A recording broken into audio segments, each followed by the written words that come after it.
Pendant 3 jours, on fait vivre aux patients un condensé d'Institut Raphaël, mais hors le mur. Donc on intègre les lieux.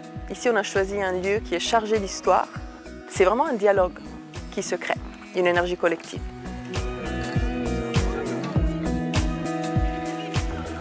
Le parcours en retraite, il est co-construit avec les soignants et les médecins de l'Institut.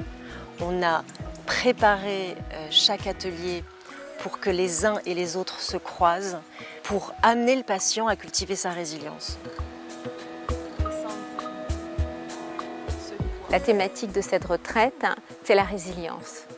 Donc la résilience, c'est cette capacité que l'on a de traverser, dépasser un traumatisme.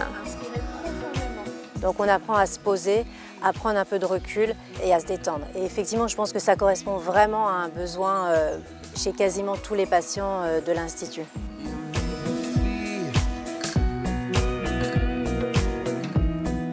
Ça se passe merveilleusement bien. C'est une expérience unique qu'il faut vivre une fois dans sa vie et je suis contente de la vivre enfin cette année. À l'Institut, on déconnecte sur un petit moment et puis on reprend notre vie. Là, on sait que pendant 3 jours, on est complètement en dehors du temps. J'ai choisi d'utiliser aujourd'hui un art ancestral japonais qui s'appelle l'art du kintsugi. Kintsugi veut dire jointure en or.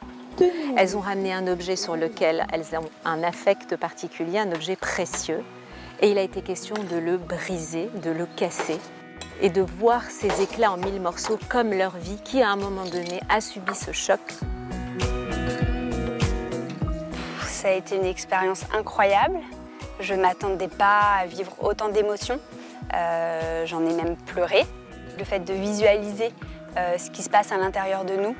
Et ça a été une révélation en fait. Et je pense que l'art-thérapie va m'accompagner maintenant au quotidien pendant cette épreuve. Il était question là de remettre de l'or et de la lumière dans leur vie. Encore.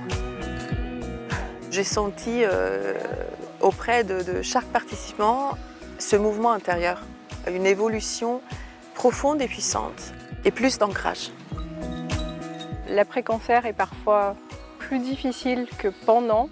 Il y a beaucoup d'angoisse, de peur qui remontent, et c'est difficile de tout sortir, mais c'est vital pour guérir et puis pour avancer.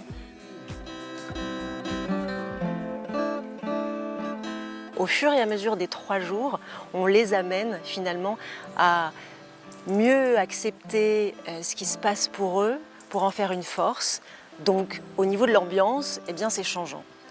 Il y a des larmes, il y a énormément de joie. Je suis ravie, c'est ma 3e retraite et l'anecdote c'est qu'à la maison, quand j'ai commencé à m'énerver, mon mari m'a dit « Ah, le crédit de la retraite est terminé, il faut qu'on la recharge et tout ». Mais tellement que c'était bien, ça m'a porté longtemps.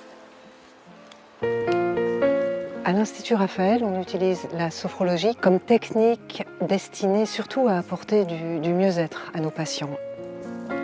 L'indicateur le plus fiable, en fait, c'est souvent le niveau de stress, qui est souvent très élevé lors de la prise en charge et qui, finalement, baisse de façon notable. Un des principes fondateurs aussi de l'Institut Raphaël, c'est l'interdisciplinarité, de pouvoir faire en sorte que, voilà, moi en tant que musicothérapeute, la musique peut accompagner beaucoup de disciplines différentes comme la sophrologie, le yoga, faire la musique pour accompagner toutes sortes d'ateliers, l'art-thérapie, la danse-thérapie. Le retour des patients, ils sont ravis, ils veulent maintenant avoir des massages. Il y a des personnes qui n'aimaient pas les massages et puis je pense qu'arrivé à Raphaël, j'aurai des rendez-vous. Nous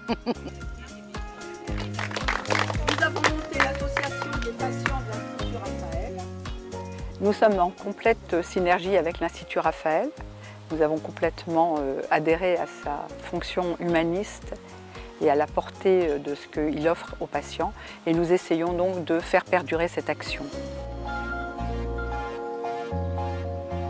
La retraite, c'est une façon de remettre du lien, de travailler ensemble dans un objectif individuel.